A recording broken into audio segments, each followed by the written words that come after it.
Imana imeze nk'umwuka duhumeka. Kubona ntabasha kubona umwuka ntibivuze yuko udahari, kuko ndawuhumeka nkumva ko uhari kandi ntabasha kuwubona. Kuba ntabonesha Imana amaso yanjye ntibivuze ko ntayizera cyangwa se idakora, nemera ko idakora. Nshobora kuba nsenga sinyumva ariko ndabizi neza yuko ngewe inyumva. Kuba nagira icyo nyisaba sikimpereze ntacyo bintwaye, kuko nzi neza yuko Imana impereza ibyo ngewe nkwiriye apa n'ibyo nshaka. Kuba ndi mu bibazo byinshi ndabizi neza yuko ibizi, kuko ntaravuka yarize neza ko bizambaho.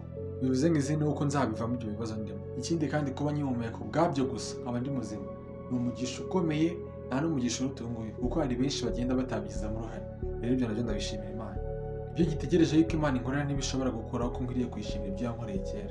Ntukwiriye gusenga Imana uyisaba ko ikumva, ahubwo wowe uyisenge ngo uyumve kuko iyo isanzwe ikumva. Yesu niwe nzira n'ukuri n'ubugingo. Bivuze ngo niba wabuze inzira ucamo jya muri Yesu, kandi niba ushaka kumenya ukuri kw'ibyo udasobanukiwe baza Yesu. Ndetse niba ukeneye n'ubugingo buhoraho cyangwa se kuzabaho nyuma y'ubu buzima, shaka Yesu. Iby'isi ntibikagupfuka amaso ngo bitume udashaka Imana, kuko iby'isi birashira ariko iby'Imana ntabwo byabishira. Reka dushake umwami Imana bigishoboka yuko abonwa. Shalom.